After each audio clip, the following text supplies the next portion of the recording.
Jupiter, géante, tourbillonnante et féroce. Énorme boule de gaz à quelques 600 millions de kilomètres de la Terre. Elle est au bas mot 2 fois plus grande que toutes les autres planètes du système solaire réunies. Si vaste que vous pourriez y faire tenir plus de 1300 terres. Si vous observez Jupiter à travers un télescope basique, vous la reconnaîtrez grâce à ces bandes de nuages de différentes couleurs qui s'agitent dans tous les sens, ce qui lui confère une atmosphère particulière. Elle est également violente avec des vents soufflant en permanence à des centaines de kilomètres par heure et des tempêtes comme la Grande Tache Rouge qui peuvent durer des siècles. Donc, nous savons que cette planète est vaste, rayée et exceptionnelle. Mais qu'est-ce qu'on ne sait pas encore sur Jupiter?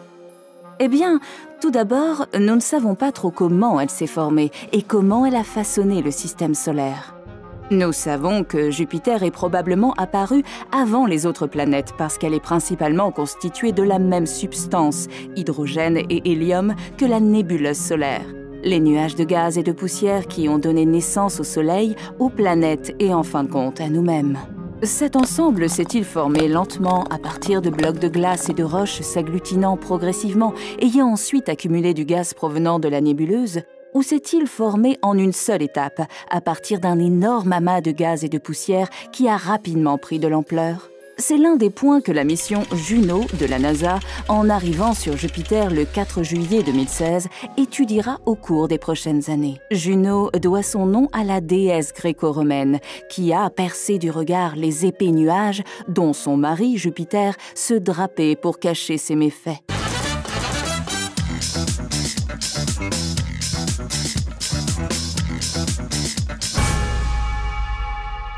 Juno, la mission, possède des instruments qui vont percer les nuages de Jupiter, la planète. On ne s'attend pas vraiment à trouver des trucs fun là-bas. Mais nous sommes toujours curieux de découvrir les secrets de Jupiter. Certains des instruments de Juno détermineront de quoi est composé Jupiter et quelle quantité d'eau il y a dans l'atmosphère. D'autres instruments mesureront les infimes variations de la gravité et du champ magnétique pour découvrir s'il y a un noyau solide et quelles sont ses propriétés. Des scientifiques, dont un grand nombre se trouvant en Europe, utiliseront alors ces données pour nous aider à comprendre comment Jupiter et les autres planètes du système solaire ont vu le jour. En étudiant les épais nuages de Jupiter, nous pouvons aussi en apprendre plus sur les systèmes météorologiques extrêmes et sur les bandes qui tourbillonnent dans l'atmosphère. Pourquoi les tempêtes de Jupiter sont-elles si longues? Les bandes colorées et les vents forts sont-ils reliés au mouvement de gaz à l'intérieur de la planète? Et comment le vaste champ magnétique de Jupiter, 1000 fois plus puissant que celui de la Terre, affecte son atmosphère et génère l'aurore intense que nous voyons. Alors que Juno nous dira beaucoup de choses que nous ignorons encore sur Jupiter, elle n'observera pas l'une de ses caractéristiques les plus frappantes, ses lunes. Nous avons découvert un nombre faramineux de satellites naturels, 67 connus à ce jour, soit plus que pour n'importe quelle autre planète. Avec une paire de jumelles, vous pouvez repérer les 4 plus grands satellites, les lunes galiléennes. En savoir plus sur ces dernières, voilà l'une des tâches pour JUICE, la sonde des lunes glacées de Jupiter, mission de l'Agence spatiale européenne dont le lancement est prévu en 2022.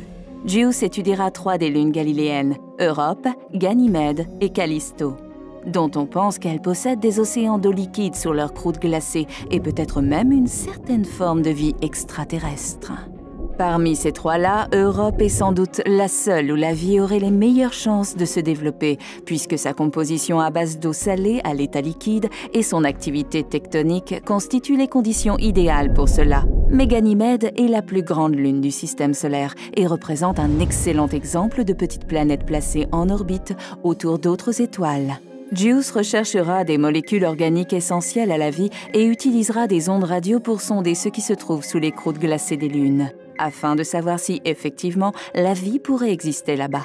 Quant à la découverte des étranges créatures qui peuvent se cacher dans ces océans sombres et lointains, c'est une prochaine mission d'exploration de Jupiter et un défi pour la prochaine génération de planétologues.